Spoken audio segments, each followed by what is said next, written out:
Okay. Good. Yeah, I can see the title slide and we are recording, so you're good to go. Take it away. All right, so my name is Alec Wons, and I'm a Marquette Athletics sports performance intern for the fall of 2020. And today we talk about MotoGP. So I'm actually really excited to share this with you guys. I hadn't known much about MotoGP before this semester, and it was really interesting to learn about because I hadn't really thought of it as much of like a sport, as much of like soccer, basketball, or football might be. But I was very surprised to learn about this. So these riders can travel in or be like teams of up to three people. Obviously, each rider is trying to win the race on their own, but they'll use their other two teammates to kind of jockey for position. And these races will normally last a duration of about 40 to 45 minutes. And these guys are traveling about like 100 kilometers per hour on average. And what else is really cool is the sport kind of came to be in like 1949, and it got recognized as an Olympic sport in the year 2000 when it was held in Sydney. But these go through a lot of, as you can see, like collisions right here on the video, and they're traveling at really high speeds. So there's definitely a lot of risk and injury involved in the sport. But there's a couple terms that I think you should be aware of that'll help you understand the sport a little better. So the turns are really sharp U or V-shaped turns are called hairpin turns. This is where the rider experiences a really low or high lean angle here, where their bike and body are actually getting close to parallel with the ground here. Obviously not completely, but they do this so they can accelerate out of turns a lot faster. Since a lot of the bikes are roughly like the same top speeds, this is where the riders kind of gain their advantage about passing other riders. And this is where like a lot of crashes happen too, is when they're coming around turns. So the first example is a high side crash. So when a rider starts to straighten up out of the turn, they can end up flipping over and kind of barrel rolling. This isn't only dangerous because the rider falls off their bike, but also because their bike can land on them. And there's obviously other riders who are riding around them too. So a crash can be pretty nasty here. A low side crash is where the wheels kind of just slide out from underneath the bike here. So the rider going around the turn here, the wheels kind of slide out and they'll just keep going in the direction that they are here. And then at the start of the race, the rider who's in the first position, it's called pole position. And this happens because the riders, before the race starts, they all get like 1 to 2 trial laps around the course, and whoever gets the fastest time will get to start off first, followed by second, third, fourth for fastest times for the fast riders. Obviously, there's injury associated with this sport. With the riders traveling as fast as they are and competing against other athletes in this area, injuries are bound to happen. So we see a lot of broken bones like arms, legs, collarbones. We'll see arm pump, which I'll come back to in just a second. Carpal tunnel syndrome from constantly gripping the handlebars. Back pain from being hunched over on their bike a lot, and nerve damage. But arm pump here, I thought this was really interesting. It's where the blood vessels in your forearm become restricted, so the heart will keep pumping blood through the body, but it'll kind of just pool in the forearms. So your forearms are kind of like Popeye there, but not for the right reason. This is what it looks like afterwards, but this injury generally develops from riders getting into riding too quickly or riding infrequently and kind of not building up that tolerance before they start training a lot. MotoGP kind of has an interesting competition schedule. They'll start off in January and through mid-February, kind of that off-season window. They'll hit preseason from mid-February to March, and they already have their first race in March. But this is also kind of weird too because they'll have like an off-season period for those 3 months leading up to June. So their actual in-season will be from June to November, and they'll have about 15 races during that time all across Europe. So it'll be really interesting. We plan for them on how they're going to be doing their gym training, their riding sessions, and travel, so to make sure that they're properly recovered before each race. And after that, there's about like a month-long post-season period. As I said before, this sport was really interesting to do some research on and present about because it's not like these guys are looking to improve their speed, their vertical jump, trying to score a goal, shoot a three-pointer. These guys are looking to increase their all-around fitness and build a base layer of strength. So we're going to focus a lot on core and leg strength, as when the riders are coming out of turns, we want them to be able to move their whole body at a time, starting from their legs to core to upper body. And this takes a lot of core and leg strength initially to move the bike back up after coming out of a turn. We also want to increase their stamina and muscular endurance, because these races end up being 40 or 45 minutes, and you're like, well, these guys aren't running or anything, so why do I need to increase their stamina? The accelerations, the braking forces, the high lean angles, all of these place a lot of stress on the body and the rider's mental game when they're in the sport, because they do not want to crash, obviously. They want to be able to win. So milliseconds make the difference here between getting first and second, crashing and not crashing, and all these forces, along with the mental capacity that they're going through, can be very stressful to them. Some KPIs that we use to assess athletes start off with a body composition test. So we're using like DEXA or skin fold test. We just want our riders to be kind of lean and mean, not have any extra weight, as extra weight will help slow their bike down, which we do not want. Next, we use a hand grip dynamometer test to kind of assess their grip strength, as it'll help them control their bike better as their grip strength improves. Just a standard muscular endurance test, push-up test here. And then we use Dynavision. I thought this one was really cool. I'd actually used it in my previous experience of being an athlete, where there's a whole bunch of little lights that'll flash one at a time, and you have to push the button where the light is lit up before it disappears. So this really helps train reaction timing, as the difference between milliseconds could be first and second place or having a crash that ends your career. And we'll also use an isometric squat test and isometric mid-thigh pull. The riders are obvious in doing a lot of isometric contractions when they're on their bike, so I figured it'd be good to test those in the weight room as well. Some sample exercises we go through throughout the whole year. We use some upper body exercises, lower body, and core. The main thing here is to just incorporate as many muscle groups working at once as we can to kind of train the whole body. And one exercise that I thought would be really beneficial here is the wrist roller. So this is where like a wooden dowel or bar is placed in between the rider's hands, and they're moving the weight up and down to kind of improve that forearm strength to help avoid arm pump and help them control their bike better. Next, we'll move into some lower body exercises. We'll be focusing a lot on squats, lunges, and then an isometric like thigh squeeze I thought would work really well, since they're constantly using that adduction to stay on their bike and get it upright again after turns. And then obviously the riders need a lot of core strength to be able to come out of those turns as well and regain proper positioning of their bike. Next, some cross training that we would do. A lot of people, when they think of cross training or increasing an athlete's aerobic capacity, would think about running. And that is not the best option for MotoGP athletes, because a lot of them have experienced pretty serious crashes, or at least minor ones, where they might have to have some screws or plates inserted into the or any other parts of their body. And running places a lot of stress on these previous injury sites, as well as other joints that might not be as mobile. So a lot of them will choose to either bike, swim. These are a lot less weight bearing on the athlete and still get a great workout in. You can use the elliptical, rower, Versa climber. I thought rock climbing would be like a really good exercise to incorporate too. It's total body, and it focuses on grip strength as well, and kind of provides a nice challenge for the athlete. As we kind of move into recovery here, obviously athletes need optimal sleep. This kind of differs for each athlete, but sleep is going to be the main mode of recovery, so we need to make sure our athletes are getting plenty of sleep at night. Proper nutrition as well, so we focus on lean meats, fruits, veggies, whole grains, all that good stuff. In foam rolling here, all of our riders will have this with them, so it'll help decrease muscle soreness, kind of, and help them recover after races. And they'll just need this a lot after races, resistance training, and traveling. So as soon as we get off the plane or bus, they'll just hop into the hotel, start foam rolling right there, and then massage as well. So we'll kind of step into the off season here. Our main goals of the off season are to improve body composition and build a strength base.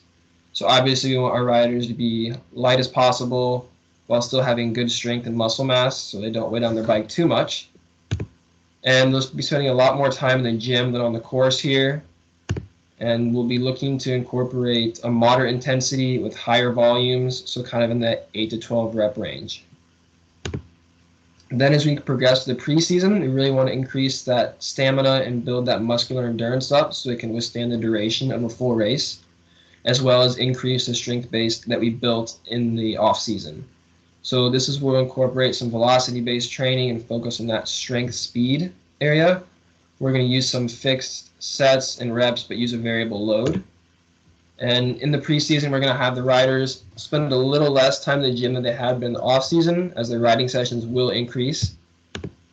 And the intensity, since we'll be spending less time in the gym, will increase to higher than the off season, and the volume will be moderate. And this is kind of the zone that we want to be training here, that strength speed zone of 1 to 0.75 meters per second.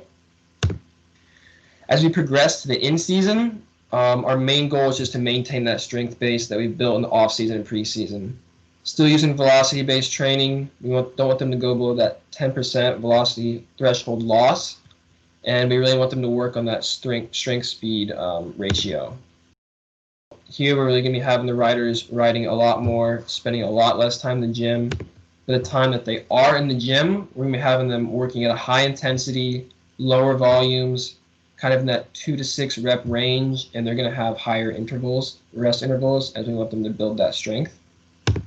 And we're going to have them kind of focus on that 1.3 to 1 meters per second. Then we'll hit the postseason. This is kind of time for the athletes to get some time away from their sport, recharge their batteries, get their mind away so they can recover and be ready for the next season. I know we all want to be at this place right now, but it can't happen for everybody. These riders deserve a break after the season. So thank you guys for listening to me today. I appreciate you taking time out of your day to do so. If you have any questions after, feel free to contact me. But any questions for right now after the presentation?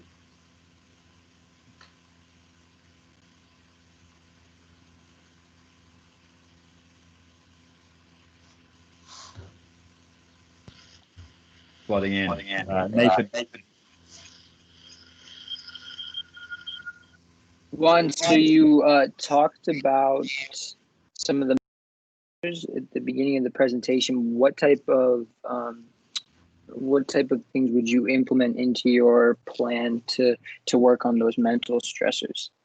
That's a good question. I would incorporate a lot of breathing exercises, meditation, yoga, kind of on those off days where they're not training. It's still good to be able to train the mind or do some recovery exercises.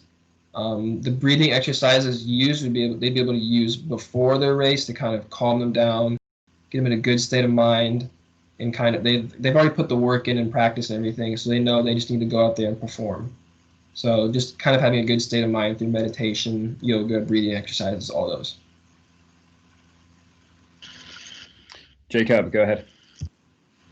Yeah, I think the conditioning aspect of this is super interesting. And you talked about cross training.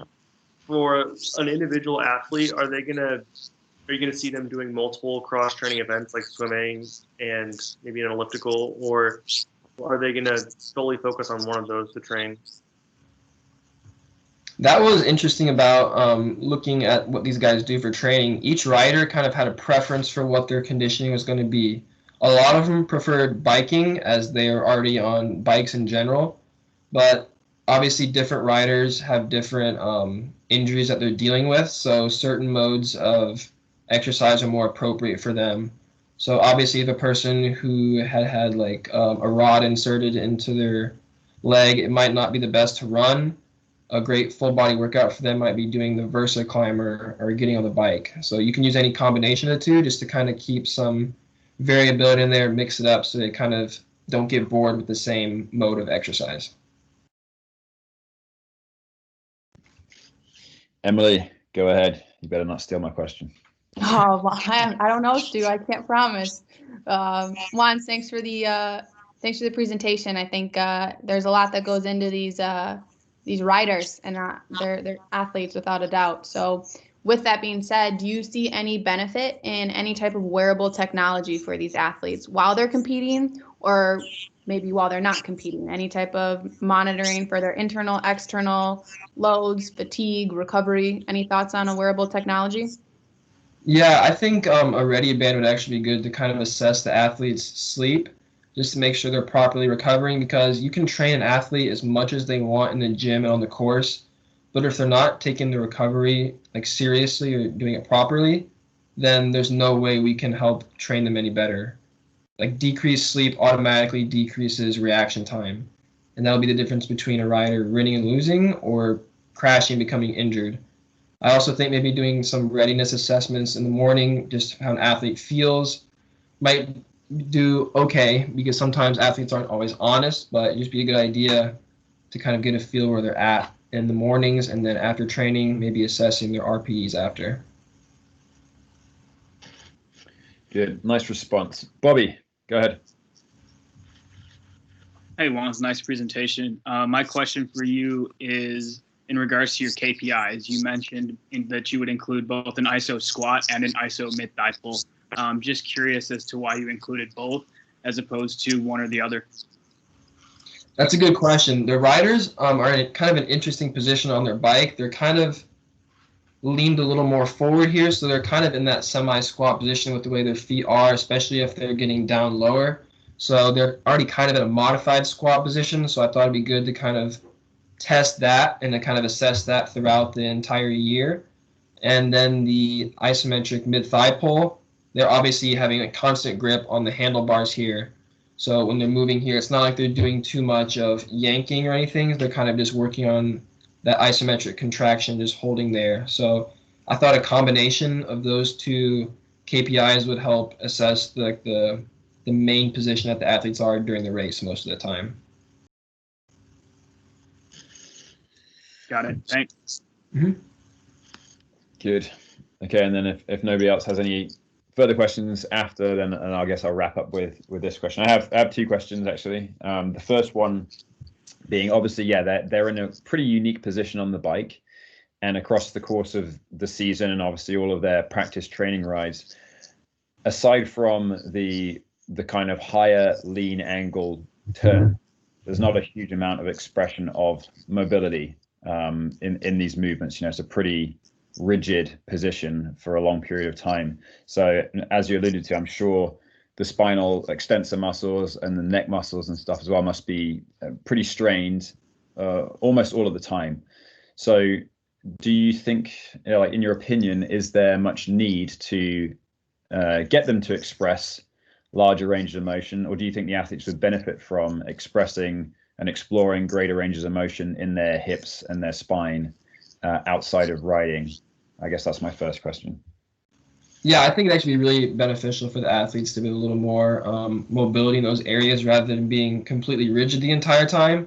Because obviously if they hit another rider, if they hit a bump, they don't want to just be rigid there, and because if they can't like regain control, then they're going to be able to crash. So this kind of helps them adapt to whatever happens to them on the course. We can train this by doing some banded exercises, doing some yoga with some thoracic mobility. You want a little mobility in there, but you don't want them to be completely rigid. So kind of they can just deal with the reactions that happen during the race. Yeah, it's kind of when we talk about sprinting, for example, and training in the weight room, and you think of a movement like a hang power clean, part of the reason for doing that is to help the athletes train like contraction relaxation coupling. So being able to contract quickly and then suddenly relax again. And on the bike, it seems like that is somewhat present, but in a slower, you know, as in pushing into the pedals in a hard turn and then a hairpin of being able to relax to move over the top of the bike a little bit and then hairpin the other way type of thing. So it's kind of it's an interesting thought process. So that's good. My second question, and this isn't meant to trip you up in any way, but I'm genuinely interested if you came across anything online. You mentioned that having a lean body composition is important to improve the speed of the bike. And I'm sure the engineers of the bike reduce the weight of the bike as much as possible to improve those ratios.